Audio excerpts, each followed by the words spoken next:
So making money as an independent artist, is it even possible? Well, yes, it is, but it's very different to how I thought it was going to be originally when I started out. You know, when I started, I thought it was going to be mostly gigs and probably some royalties for my songs. But after 15 years in the game, it's a lot more diverse than I thought it was going to be originally. And that diversity actually allows you to have a little bit more stability in the artist game, which is notoriously very up and down. You know, there can be periods where you might earn a big chunk of money all in one go, and there can be other times where you haven't earned anything for 2-3 months in a row, or maybe even longer for some people. So I'm going to take you through a little excerpt from my book, The Independent Artist Playbook, and just kind of show you all the different streams of income that I have and how I make a living in this game. So there's quite a lot of different streams of income, and I'm finding that I'm doing a lot more than just making songs now as an artist. And I think the reason that you have to do more is because there's just not a lot of money in streaming these days. As we all know, Spotify doesn't pay a lot. And maybe back in the days of, you know, like CDs or vinyls, people were making a lot more money from the sale of their records.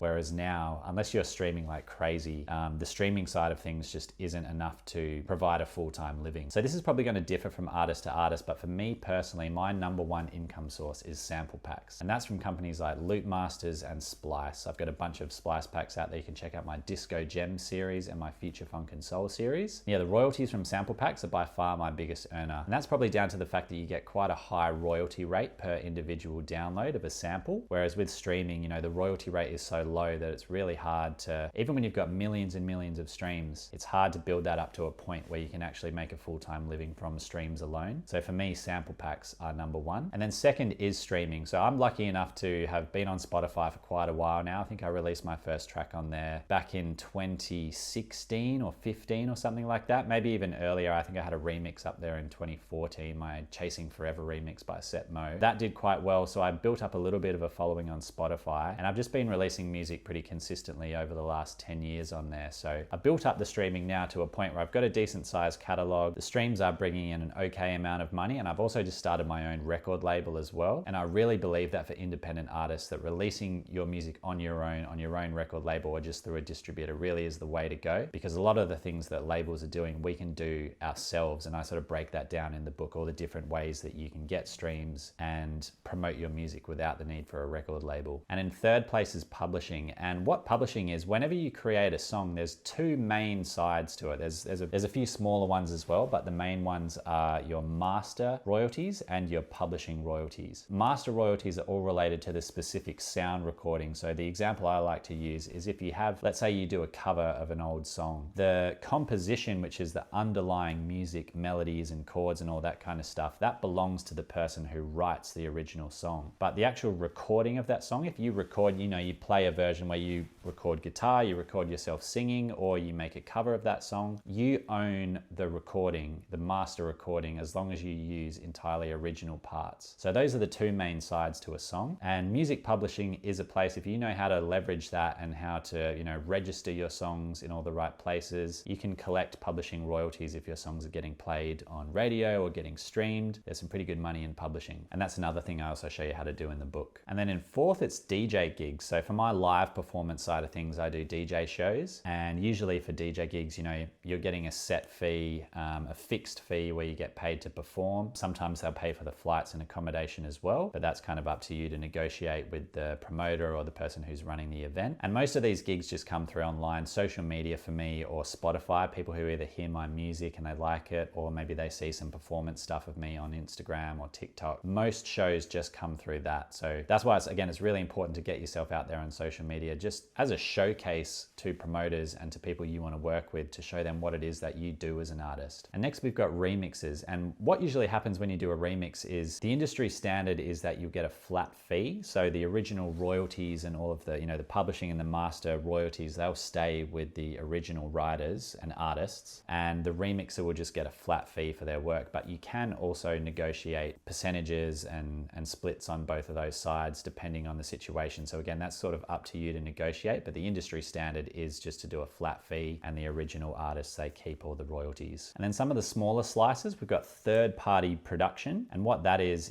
whenever someone reaches out to me and they want instrumental produced and perhaps they'll sing on it. So for example, a vocalist will reach out to me and go, hey, I'm writing a new song, I'd love for you to produce the beat. I'll go ahead and produce that, and then I'll either negotiate a flat fee or a percentage split depending on the situation. And the route that you pick in terms of royalty or flat fee when you negotiating can really change depending on the situation too. So if you're working with an artist who you feel has a lot of potential to stream really well in the future and to generate a lot of royalties on the publishing or master side, you're probably going to want to go for that royalty option where you can negotiate some splits on the master and also on the publishing. And so over the long term, you might have a lot more potential to earn money. And if the song does go viral and blow up, you're going to be able to capture some of that success. Whereas if you take the flat fee option and the song blows up, then you're going to miss out on all of those royalties in the future. But then again, that's very rare that that happens too. So you've got to be super aware of who you're working with, what the potential is. And, you know, if you think that the song won't blow up or won't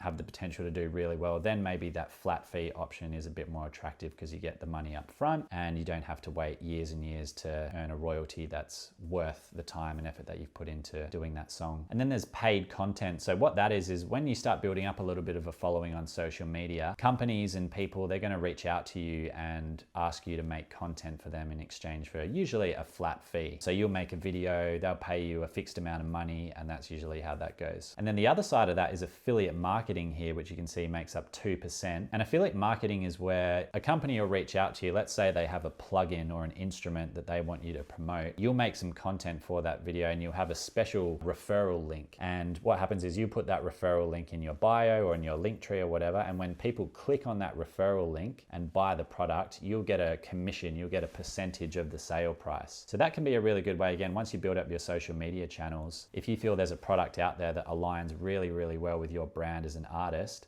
then perhaps you want to look into doing an affiliate deal where, you know, you'll make some content about the product, and every time someone clicks on your referral link and buys the product, you'll get a share of the sales there. And then the smallest one for me in 2024, this is from the tax year of 2024, is sync. And what sync is whenever your music is synchronized or used in conjunction with visual media like a TV advertisement, a movie, a TV show, something like this, you get paid royalties based on that. And the way that works is, let's say a company wants to use your song in their advertisement for a product on TV. They will pay a fee to whoever owns the master and then whoever owns the publishing. It's usually split into those two sides. So if you're an artist on the song and you own the master, they'll pay a flat fee to you. And if you also wrote the song, they pay a publishing fee to you as well to license your song to be used in those ads. So sync is very unpredictable. Some years for me, it's a lot higher than it is for others. And it's just the nature of the game. So what usually happens in sync is people will be pitching your songs to these companies for them to use in advertisements. And, you know, it's very competitive. Lots of people are going for it. So sometimes you'll land an advertisement and a lot of the time you won't. So it's not something that I exactly rely on as one of my main sources of income, but I treat it as just like a nice bonus. Whenever one happens, it happens. But I certainly am not putting a lot of time and energy into sync like other people are, who some people make it their whole thing to be a sync music artist and make music specifically tailored for ads. So for me, it's a small thing, but for others, it can be really big. And so yeah, you can see there's lots of different streams of income. There are a few main ones with the sample packs and the streaming and publishing as well. And I find having this diversity in income is really good because a couple of reasons. There's less volatility in your income. If you just have streaming income and some of your songs don't do as well, then, you know, you're going to have a pretty up and down year, and that can be quite taxing emotionally and financially. So I like having various sources of income so that, you know, there's a little bit more of a balance in terms of when money's coming in, how much money you're earning each year. That's really nice because that peace of mind allows you to relax a little bit more. It also reduces your financial and emotional stress. And yeah, it just balances out the volatility overall. Like, being an artist can be quite a volatile career, but if you know how to generate lots of different sources of income, you can even out that volatility. And then the third thing I've got written down here is leverage. And I've written leverage because if you are completely reliant on one source of income, let's say you only do sample packs, and then all of a sudden the sample pack thing doesn't work out, maybe the company doesn't want to work with you anymore for whatever reason, your entire source of income is gone. So having all these different sides allows you to say no to opportunities that might come up that you don't really want to do, and just to focus your time on things that you actually want to do rather than, you know, having to do one thing all the time. And that variety is also quite nice in terms of keeping the work fresh and exciting. Like, I think if I had to make only sample packs and really dive in and focus on that, I wouldn't be very happy because it can be quite monotonous work where you're just sitting there and you're creating all these individual kick drums or snare drums. And even though it's still creative work, it's not perhaps as fun as writing a full song or like doing a DJ gig or something like that. So yeah, having that variety sort of keeps things fresh and exciting and just prevents you from getting stuck doing one thing the entire time, unless that's what you want to do, in which case that's fine. But for me, I like to keep things a little bit more varied. So I hope this was useful. I hope there was some sort of insight there into my life and how I earn money and make a living as an independent artist. And if you want to learn more, then you can check out my book via the link in the description down here. It's called The Independent Artist's Playbook. And I go through lots of different stuff, how to make money, how to get streams, how to build up your social media profiles. My entire strategy for operating as an independent artist in 2025 is in there. I've held nothing back. And so I'd highly recommend you check it out.